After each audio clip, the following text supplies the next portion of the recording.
గెలిచి తెచ్చుకుని ఆ సౌకర్యాలన్నీ మనిషి ఒక్కడే వాడుకుంటూ ఉంటాడు. ఒక్కొక్క దానికి ఒక్కొక్క శక్తినిస్తే అన్ని శక్తుల్ని వాడుకునేవాడు మనిషి ఒక్కడే సృష్టిలో. మీరు చూడండి ఎలా వాడుకుంటాడంటే వాడి బుద్ధిబలం అటువంటిది. ఓ సముద్రం ఉందండి, అందులో ఉంది ఓ చేప, ఓ పెద్ద చేప సముద్ర మధ్యంలో పడుకుంది. దాని జన్మాంతరంలో అది అందులోనే చచ్చిపోతుంది తప్ప అది ఎప్పుడూ ఒడ్డుకు రాదు.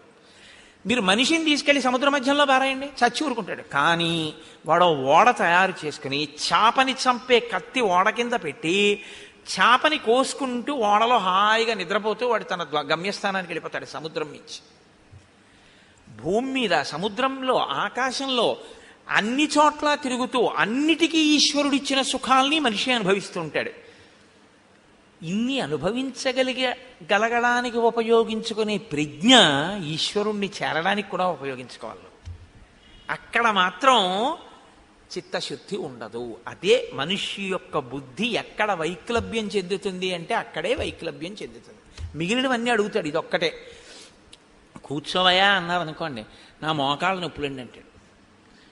పూజ చేయవయా అంటే పూజ చేయడు. చొక్కా విప్పవయా, చొక్కా విప్పడం. వాడికి ఈశ్వరుడికి సంబంధించినటువంటి విషయాలు తప్ప మిగిలినవన్నీ కావాలి. చొక్కా విప్పి నాయనా ఉత్తరీయం వేసుకుని కూర్చో పూజకి అన్నారు అనుకోండి, ప్రాణం పోయిన సహజంగా బనీంతో పుట్టిన వాళ్ళ బనీంతో కూర్చుంటానంటాడు పూజలో. చంకలో సెగ్గడ్డేస్తే తగ్గే వరకు ఇప్పుకు తిరుగుతాడు. సెగ్గడ్డపాటి చేయలా ఈశ్వరుడి పూజ. ఆ బుద్ధేదో ముందే ఉంటే సెగ్గడ్డే రాదుగా నీకు. అలా ఉంటుంది మనుష్యుని యొక్క సరే, అది అంతా మళ్ళీ వేరొక పరిశీలన అనుకోండి, దాన్ని అలా ఉంచండి మీరు. అంటే ఋషుల మాంసం తింటాను నేనంటే అందులో అంత లోతుగా ఉంది, సృష్టిలోనే ఉంది అసలు ఆ విచిత్రమైన పోకడ.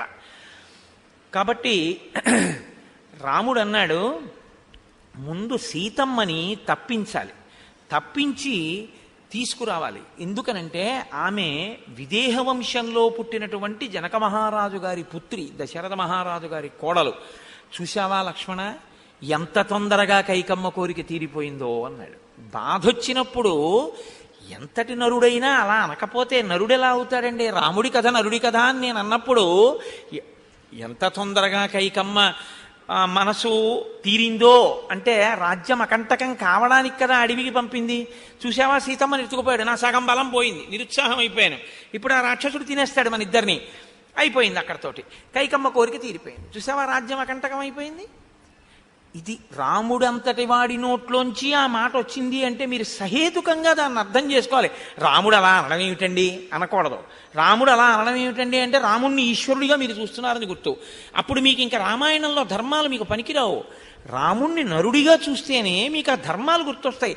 ఇదన్న రాముడే గొప్ప ధర్మాన్ని కూడా చేస్తాడు. ఇప్పుడు మీరు అది పట్టుకోవలసి ఉంటుంది. ఇప్పుడు ఆయన అన్నాడు, పరస్పర్శాత్తు వైదేహ్య నదుఃఖతరమస్తి మే పితుర్వియోగాత్ సౌమిత్రే స్వరాజ్య హరణాత్ తథా. ఎంత కష్టం వచ్చిందో చూసావా అకస్మాత్తుగా లక్ష్మణ నాకు. పరస్పర్శాత్తు వైదేహ్య, నా కంటి ముందు పరుడైనటువంటి వాడు నా భార్యని చేతులతో పట్టుకు తీసుకెళ్లి ఒళ్ళో కూర్చోబెట్టుకుంటున్నాడు. నదుఃఖతరమస్తి మే, నేనెంత దుఃఖంలో ఉన్నాను. పితుర్వియోగాత్ సౌమిత్రే, తండ్రి గారా మరణించాడు.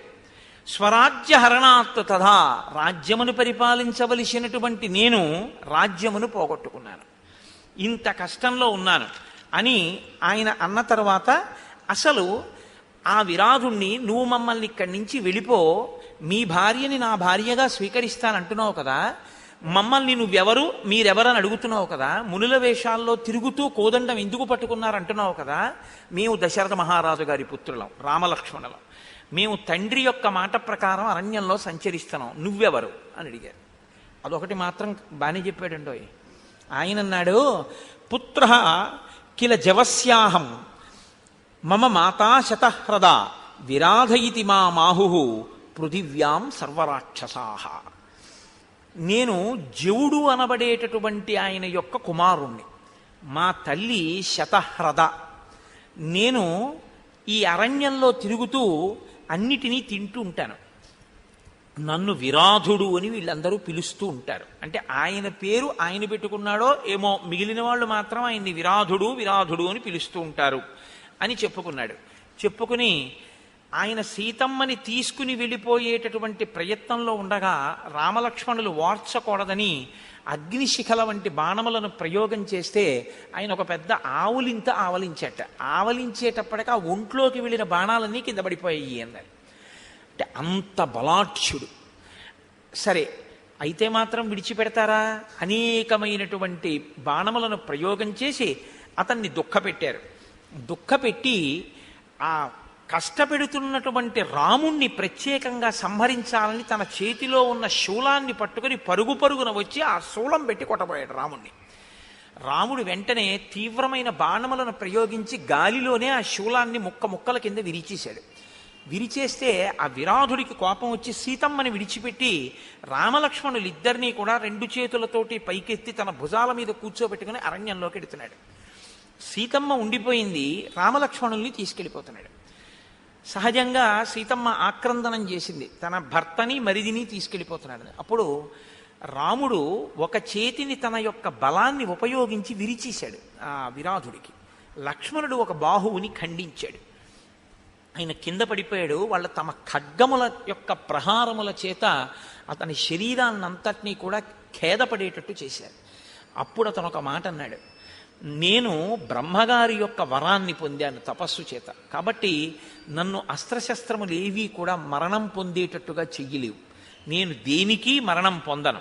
కౌసల్యా సుప్రజా రామ తాతత్వం విదితో మయా వైదేహీ చ మహాభాగా లక్ష్మణశ్చ మహాయశాహ. నాకిప్పుడు అర్థమైంది, నువ్వు కౌసల్య యొక్క కుమారుడవైన రామచంద్రమూర్తివి, నీ భార్య వైదేహి అయిన సీతమ్మ, నీ తమ్ముడు లక్ష్మణమూర్తి. నేను మీ చేతిలోనే మరణించి శాపాన్ని పోగొట్టుకోవలసి ఉంది. ఏమిటి నాకు శాపం అంటారేమో.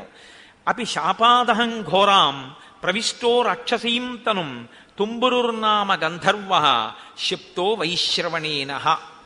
నేను ఒకానొకప్పుడు తుంబురుడు అనబడేటటువంటి పేరు కలిగినటువంటి గంధర్వుణ్ణి. కానీ నేను రంభ అనబడేటటువంటి అప్సరసయందు కామోద్రిక్తుడనై వైశ్రవణుడు అంటే కుబేరుని యొక్క సభకి వెళ్ళనటువంటి కారణం చేత ఆగ్రహించినటువంటి కుబేరుడు నన్ను శపించాడు, నువ్వు భయంకరమైన రాక్షసుడిగా జన్మించు అని. అప్పుడు నేను ఆయన్ని అడిగాను, నాకు మళ్ళీ ఎలా శాప విమోచనం కలుగుతుంది అని అడిగాను. యదా దాశరథీ రామ త్వాం వధిష్యతి సంయుగే తదా ప్రకృతి మాపన్నో భవాన్ స్వర్గం గమిష్యతి. నీవు ఏనాడు దశరథపుత్రుడైనటువంటి రామచంద్రమూర్తి చేతిలో నిహతుడవుతావో ఆనాడు నీ యొక్క శాపం పోయి మళ్ళీ నువ్వు స్వర్గలోకానికి వస్తావు అని నాకు ఆనాడు శాప విమోచనాన్ని అనుగ్రహించాడు కుబేరుడు. కాబట్టి నేను మీ చేతిలో మరణిస్తే నేను మళ్ళీ తిరిగి ఊర్ధ్వలోకానికి అంటే నేను ఆ గంధర్వుడనై తిరిగి కుబేరుణ్ణి చేరుకుంటాను, కాబట్టి నన్ను సంహరించండి అన్నాడు. ఇప్పుడు ఎలా సంహరించడం? అస్త్రశస్త్రముల చేత సంహరింపబడడుగా. వెంటనే రాముడు అన్నాడు, లక్ష్మణ, నేను వీడిని కింద పడదోస్తాను, వీడిని వదిలేస్తే వీడు అలా అరుస్తూనే ఉంటాడు, మహాస్వనం, అదే మామూలు అరుపు కాదు, భయపడిపోతాయి అన్నీ.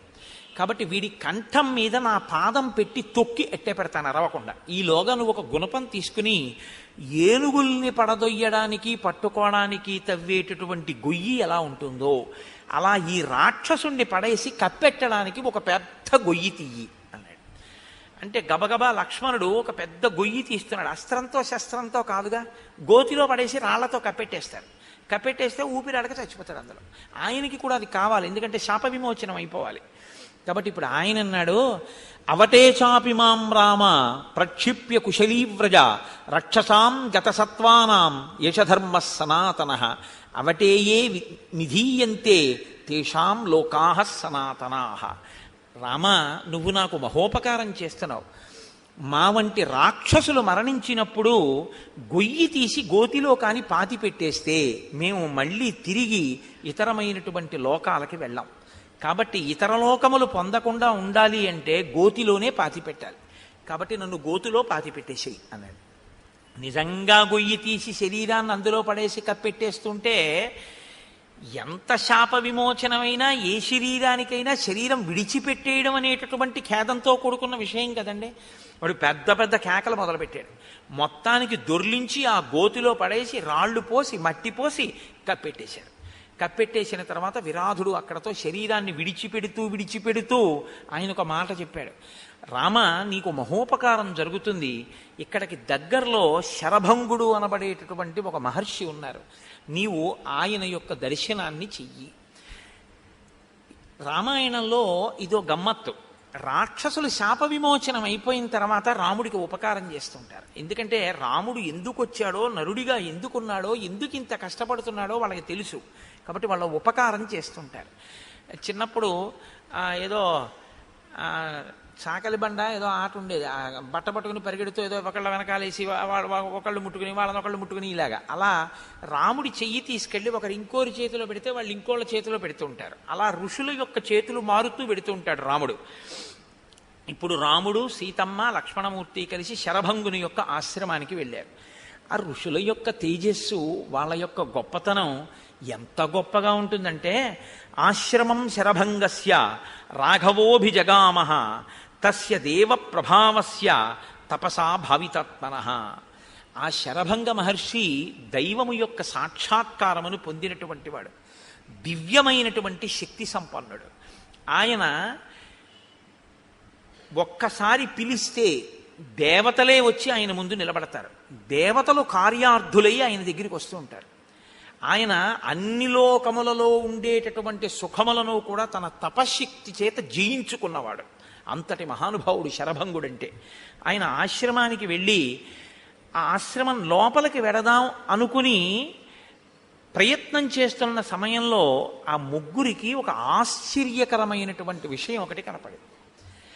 ముగ్గురు చూస్తున్నారు సీతారామ లక్ష్మణులు. సమీపే శరభంగస్య దదర్శ మహదద్భుతం విభ్రాజమానం వపుషా సూర్య వైశ్వానరూపమం.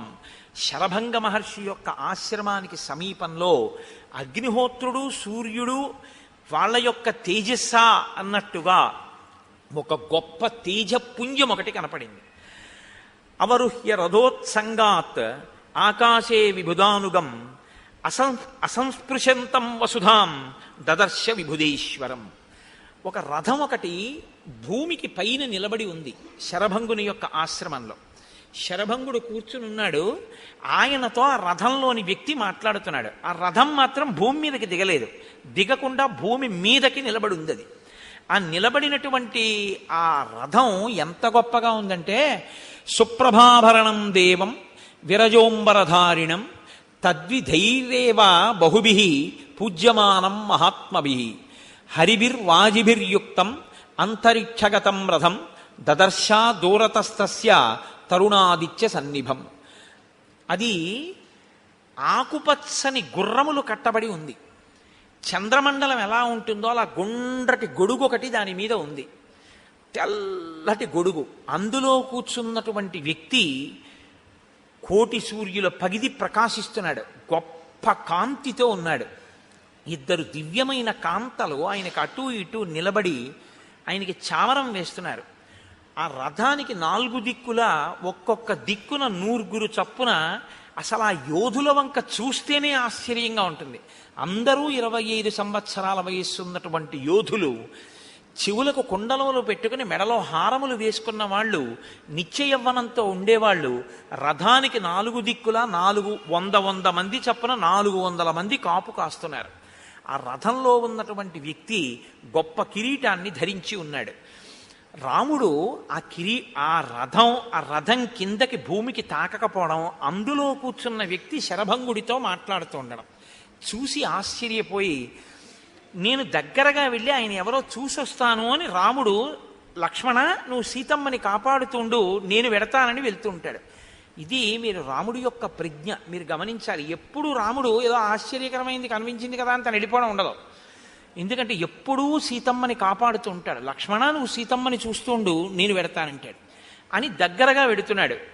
అందులో కూర్చుని ఉన్నటువంటి వ్యక్తి ఇంద్రుడు. ఆయన శరభంగుడితోటి ఒక కార్యార్థి అయి వచ్చాడు.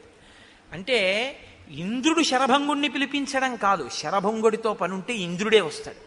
అంటే అది ఆయన తపశ్శక్తి. ఎటువంటి మహర్షుల యొక్క దర్శనం చేశారో చూడండి రామాయణంలో రామచంద్రమూర్తి. ఇహోపయాత్యసౌ రామో యవాన్మాం నాభిభాషతే యవన్మాం నాభిభాషతే నిష్టాన్నయతు తావత్తు తతో మాం ద్రష్టుమర్హతి. జితవంతం కృతార్థంచ ద్రష్టా చిరాదిమం కర్మ హ్యనేన కర్తవ్యం మహదన్యై సుదుష్కురం. నేను కొద్ది కాలం పోయిన తరువాత రాముడితో మాట్లాడతాను. ఎవరు చెప్తున్నారు ఈ మాటలు? ఆ రథంలో కూర్చున్నటువంటి ఇంద్రుడు శరభంగుడితో చెప్తున్నాడు. ఎప్పుడు మాట్లాడతాట? జితవంతం కృతార్థంచ ద్రష్టాహమ చిరాదిమం. కొద్ది కాలంలోనే నేను ఈ రాముణ్ణి ఆయన అనుకున్నటువంటి కార్యాన్ని పూర్తి చేసుకున్న రాముడితో మాట్లాడతాను. ఆయన పెట్టుకున్నటువంటి పని అంత తేలికైనటువంటి పనేం కాదు. ఆయన కృతార్థుడవడం కోసం ఓ శరభంగ మహర్షి, నీవు ఆయనకి ఎటువంటి సమర్థతని ప్రకాశింపచెయ్యవలసి ఉంటుందో దాన్ని ఆయనకి నువ్వు కల్పించు. ఆ వస్తున్నటువంటి రాముడు నన్ను కాని చూస్తే, నేను రాముణ్ణి చూస్తే మాట్లాడకుండా ఉండడం బాగుండదు. కాబట్టి రాముడు దగ్గరికి వచ్చేటప్పటికే యవన్మాం నాభిభాషతే, నేను ఇప్పుడు మాట్లాడకూడదు, కాబట్టి నేను ఇక్కడి నుంచి వెళ్ళిపోవాలి. ఎప్పుడు మాట్లాడతాను? నిష్టాన్నయతు తావత్తు, ఆయన కార్యం ఒకటి పెట్టుకుని ఉన్నాడు, దాన్ని జితవంతం కృతార్థంచ, ఆయన కృతార్థుడై ఆ కార్యాన్ని నెరవేర్చుకున్న తర్వాత తతో మాం ద్రష్టుమర్హతి, అప్పుడు నేను ఆయన్ని చూస్తాను. కాబట్టి నేను ఇప్పుడు గబగబా బయలుదేరిపోతున్నాను. కారణం ఏంటంటే రాముడు వచ్చేస్తున్నాడు శరభంగ మహర్షి అని వెళ్ళిపోయాడు.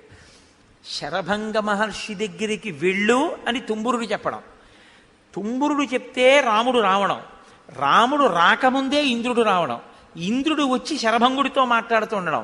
అప్పటికి ముందే శరభంగుడు బహుశः ఏం చెప్పి ఉండాలంటే, రావణ సంహారం కోసం రాముడు అరణ్యవాసానికి వచ్చాడు కాబట్టి రామచంద్రమూర్తి ఈ రావణవధ అనబడేటటువంటి కార్యాన్ని నిర్వహించడానికి కావలసినటువంటి సమర్థత మీ తపోముల యొక్క బలములు ఆయనకి ధారపోసి ప్రకాశింపచేయాలి. ఆయన యందు అంత శక్తి నిక్షేపించాలి. ఎందుకంటే రావణ సంహారం అంటే అంత తేలికైన విషయం కాదు. అంత ఉగ్రమైన తపస్సు చేసిన వాడు రావణుడు కూడా. కాబట్టి ఈ మాటలు బహుశः శరభంగుడితో ఇంద్రుడు చెప్పి ఉండాలి. రాముడు వచ్చేస్తున్నాడు కాబట్టి ఇంకా నేను ఉండను అని ఇంద్రుడు అంతర్ధానం అయిపోయాడు. ఆ రథంతో వెళ్ళిపోయాడు. సీతాలక్ష్మణ సహితుడై రాముడు అక్కడికి వెళ్ళాడు. వెళ్ళి తస్య పాదౌచ సంగృహ్య రామ సీతాచ లక్ష్మణ నిషేధు సమనుజ్ఞాత లబ్ధవాసా నిమంత్రితా. సీతాలక్ష్మణ సహితుడైనటువంటి రాముడు ఆ మహర్షి యొక్క పాదములకు నమస్కారం చేసి, నేను ఎక్కడ ఉండాలో, నాకు ఒక ఆశ్రమాన్ని ఎక్కడ నిర్మాణం చేసుకోవాలో నాకు చోటు చూపించవలసింది అని అడిగాడు. నేను ఇక్కడ మీతో ఒక విషయాన్ని ప్రస్తావన చేయవలసి ఉంటుంది. అరణ్యకాండలోనే కాదు, శ్రీరామాయణంలో మీకు అనేక పర్యాయాలు ఏమొస్తుందంటే, ప్రదక్షిణం చేశాడు, నమస్కారం చేశాడు, ఈ రెండు మాటలు అస్తమానం వస్తాయి. మీరు కిష్కింధకాండకి వెళ్ళండి, మిమ్మల్ని వదిలిపెట్టవు. అరణ్యకాండలో మిమ్మల్ని వదలవు, అయోధ్యకాండలో వదలవు, సుందరకాండలో వదలవు, యుద్ధకాండలో వదలవు. ఎప్పుడూ కనపడతాయి ఆ మాటలు. ప్రదక్షిణం, నమస్కారం, ఈ రెండూ కనపడతాయి. అయితే నేను మీతో ఒక విషయాన్ని చెప్పి ముందుకెడితే బాగుంటుంది. మనం నమస్కారం ఒకటి చేస్తూ ఉంటాం లోకంలో. ఈ నమస్కారం చెయ్యడం మంచిదే, నేను ఎప్పుడు కాదన్ను. నమస్కారం చేయడం దోషం అన్న మాట నేను కాదు, ఎవ్వరూ అనలేరు. కానీ నమస్కారం చెయ్యడం మంచిదేనా అంటే, నమస్కారం చేయడం మంచిదే, కానీ నమస్కారం చెయ్యడం వల్ల మీరు ప్రయోజనం పొందాలి అంటే అసలు మీరు నమస్కారం ఎందుకు చేస్తున్నారో మీకు తెలిసి ఉండాలి. అలా తెలియని నమస్కారం మీరు చేస్తే ఏమవుతుందో తెలుసా అండి? ఆయన ఎవరో చేశారని నేను చేయడం అవుతుందంటే. ఎందుకు ఇలా అన్నావు నమస్కారానికి, ఇలా అనకుండా ఇలా అనకూడదా అని నేను అడిగాను అనుకోండి. ఇలా పెట్టకూడదా నమస్కారం? ఈ రెండు తలములే ఎందుకు కలపాలి, ఇలా కలపకూడదా, ఇలా కలిపి పెట్టకూడదా అని నేను అడిగాను అనుకోండి. మీకు ఆ నమస్కారం యొక్క వైశిష్ట్యం ఏమిటో, దాని ప్రయోజనం ఏమిటో తెలిస్తే ఎందుకు రాముడు అంత నమస్కారం చేస్తుంటాడో మీకు అర్థమవుతుంది. అక్కడే రాముడు పెద్దల యొక్క అనుగ్రహాన్ని సంపాదిస్తుంటాడు. నమస్కారం అన్నది అనేక రకాలుగా ఉంటుంది. అంజలి అంటారు. అంజలి అంటే దోషిలి ఒగ్గి ఇలా ఉండడం, లేకపోతే ఇలా ఉండడం. ఇలా పెడితే మీరు ఈ రెండు తలములు ఇలా పూర్తిగా కలిపి ఇలా పెట్టడం వికృతంగా ఉంటుంది. ఇలా కలిపి ఈ రెండు బొటన వేళ్ళు కలిపి మీరు ఇలా పెడితే, నమస్కారం అన్న మాట ఎందుకు వాడతారంటే, ఇవి 5 కర్మేంద్రియములకు గుర్తు. ఇది 5 జ్ఞానేంద్రియములకు గుర్తు. ఈ 5 కర్మేంద్రియాల్ని 5 జ్ఞానేంద్రియాల్ని కలిపి బుద్ధిస్థానమైనటువంటి శిరస్సుని కలిపి 11టిని మీ పాదముల దగ్గర న్యాసం చేస్తున్నాను.